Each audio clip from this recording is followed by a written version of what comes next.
Welcome, dear students, once again. Today we are discussing about articles. Dear students, as we have already discussed articles, and in articles we studied, discussed, learned about definite and indefinite articles. Definite article की बात जहाँ तक हम करेंगे बच्चों, इसमें एक article आता है द, और इनडेफिनेट आर्टिकल की बात हम करेंगे, उसमें आते हैं आर्टिकल ए एंड एन। क्योंकि आर्टिकल ए और एन जो है इनडेफिनेट आर्टिकल, इनको हमने ऑलरेडी डिस्कस किया है। इनको हमने डिस्कस ये भी किया कि इनको कहाँ कहाँ पे हम इस्तेमाल करते हैं विद एग्जाम्पल। ये सारा मैंने आपके साथ डिटेल में डिस्कस किया है। अब जो हम डिस्कस करने वाले हैं आर्टिकल द, ये एक डेफिनेट आर्टिकल है, और इसको डेफिनेट हम क्यों कहेंगे, ये वहाँ पे इस्तेमाल होता है जो रिफर होता है, जो इंडिकेट करता है, जो रिकॉग्नाइज करता है किसी पर्टिकुलर पर्सन को, किसी पर्टिकुलर थिंग को, जो बिल्कुल स्पेसिफिक हो, जनरल ना हो। ठीक है, इसकी एग्जांपल जैसे मैं आपको बताऊंगा, I sat on a chair, ये जनरल है, कोई भी चेयर यहाँ पे मेंशन है, यानी किसी भी चेयर की बात है। But I sat on the chair, ये द जो है ये रेफर करता है, ये किसी पर्टिकुलर स्पेसिफिक चेयर को यहाँ पे इंडिकेट करता है। जैसे आप देखें बच्चों, word the is known as definite article. The article the indicates a particular or specific thing or noun. Example इसकी ये है, I sat on a chair, I sat on the chair. अब इसमें क्या है, the difference between two sentences that the second sentence refers to a particular or specific chair, not just any chair.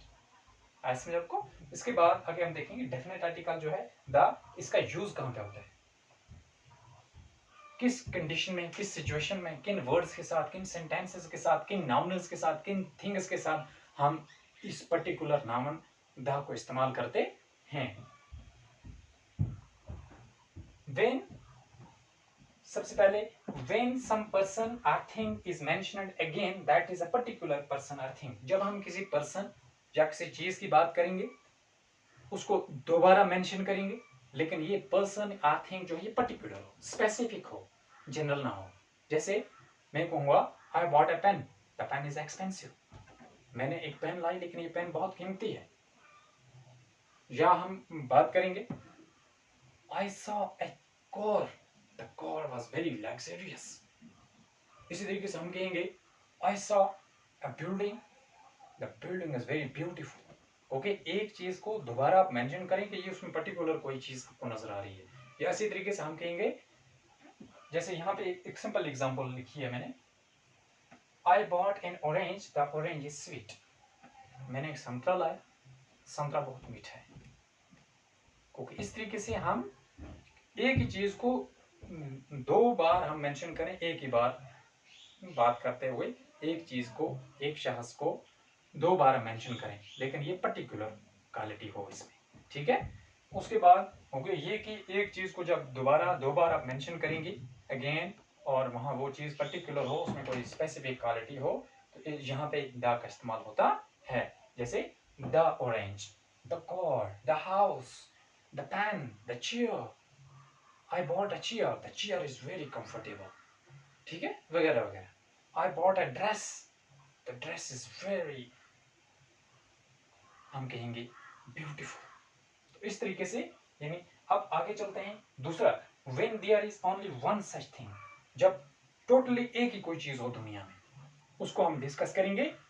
उसकी जब हम बात करेंगे, हम द का इस्तेमाल, आर्टिकल द का इस्तेमाल वहां पे करते हैं जो पर्टिकुलरली इस चीज को मेंशन करे। जैसे हम कहेंगे the earth, the sun, the moon, the sky. ठीक है, ये मतलब आप द अर्थ की बात करेंगे, एक अर्थ है, द सन एक सन है, द मून एक चांद है, द स्काई एक स्काई है। ठीक है, ओके, इसका मतलब होगा जब कोई चीज एक ही हो, when there is only one thing, जब उसको मेंशन करें वहां आर्टिकल द का इस्तेमाल होता है। फिर आगे चलें। Third, before names of famous buildings, कोई मशहूर बिल्डिंग हो, मॉन्यूमेंट हो, उनके सामने हम इस्तेमाल करते हैं द का। जैसे the Taj Mahal, the parliament house, इस तरीके से आप लिख सकते हैं द ग्रैंड मास्क। या आप कहेंगे कोई भी मतलब बिल्डिंग फेमस जो हो, आप कहेंगे जैसे the Taj hotel, the Raj Bhavan, तो ये फेमस जो बिल्डिंग्स हैं उनके सामने आर्टिकल द का इस्तेमाल होता है।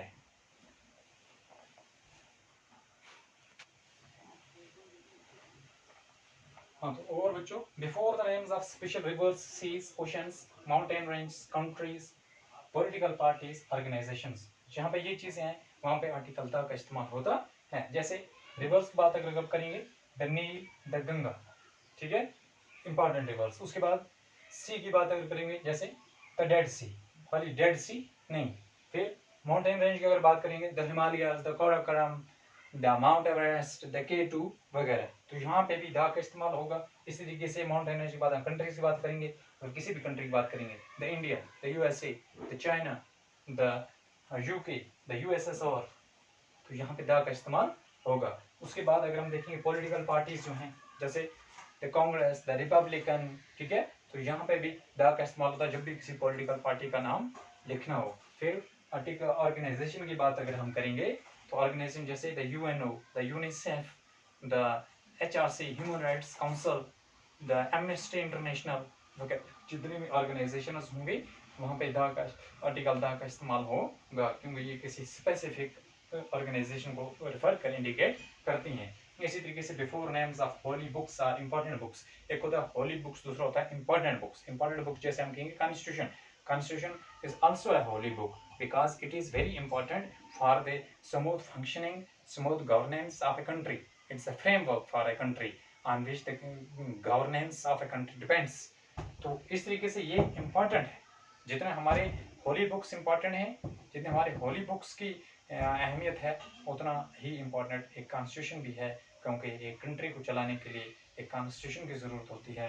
इसलिए हमारा कॉन्स्टिट्यूशन जो है it is equally very important in Holi book, ठीक है। उसके बाद होली बुक्स जो होती हैं ये वो पाक और मुकद्दस किताबें होती हैं जो किसी भी फेथ, किसी भी मज़हब को रिप्रेजेंट करते हैं। उन मज़हब के फॉलोवर्स के लिए गाइडेंस होती हैं, एक गाइड बुक होती हैं लाइफ को आगे गुजारने के लिए, लाइफ को फॉलो करने के लिए। उनके पास बहुत सारी चीज़ें जो principles of life, ways of life, और बहुत सारी मतलब चीज़ें जो हैं मज़हब के साथ इंसान की ज़िंदगी में वाबस्तगी है।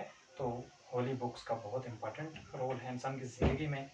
इंसान के मज़हब सारा जो है इसी पे डिपेंड करता है। इसलिए होली बुक्स जो हैं इनको भी जब भी आप लिखेंगे तो आर्टिकल द का इस्तेमाल क्यों करना है, क्योंकि ये रिप्रेजेंट करता है होली बुक्स को, ये स्पेसिफिक बुक्स को, जैसे द कुरान, द बाइबल, इसी तरीके से द गीता, ठीक है।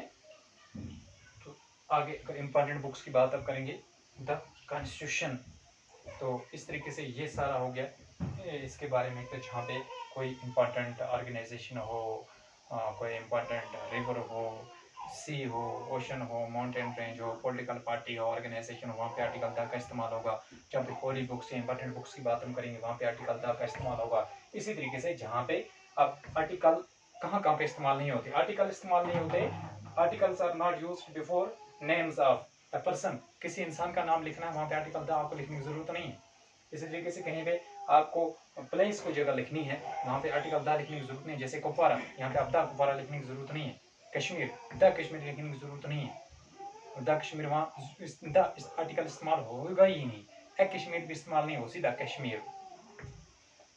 टाउन, कोई टाउन है, कोई कस्बा है, वहाँ पे आर्टिकल द का इस्तेमाल नहीं होगा, ए का इस्तेमाल नहीं होगा, एन का इस्तेमाल नहीं होगा, कोई भी आर्टिकल इस्तेमाल वहाँ पे नहीं होगा। इसी तरीके से कंट्री, स्ट्रीट, रोड और मटेरियल, तो यहाँ पे भी इस्तेमाल आर्टिकल का नहीं होगा। हालांकि जहाँ पे हमने पढ़ा कि जहाँ पे before the names of political parties और कंट्रीज, तो जहाँ पे इंपॉर्टेंट कंट्रीज की बात हम करेंगे, रिप्रेजेंट करेंगे, वहाँ पे हमने वो लिखना है। लेकिन जनरली आमतौर पे जो कंट्री है, जैसे हम कहेंगे इंडिया, ठीक है, जहाँ पे कहीं आपको लिखना हो इंडिया, वहाँ पे द इंडिया आप नहीं लिखेंगे, इंडिया लिखेंगे, ठीक है। अगर स्पेसिफिक किसी कंट्री की बात कर रहे हैं तो वहाँ पे आपको द करके उसको इस्तेमाल करना है। तो इस तरीके से ये है ये सारा हो गया आर्टिकल्स के बारे में। और आज जो हमने डेफिनेट आर्टिकल द था ये कंप्लीट किया। इस तरीके से आपको आर्टिकल्स के बारे में एक अच्छी नॉलेज होगी कि आर्टिकल्स कितने हैं और आर्टिकल्स को डेफिनेट और इनडेफिनेट हैं, इनडेफिनेट डेफिनेट जो हैं ये कितने हैं। इसी तरीके से इनका यूज़ कहाँ पे होता है, कहाँ पे इनका यूज़ नहीं होता है, एग्जाम्पल के साथ सारा ये हमने डिस्कस कर लिया और ये कंप्लीट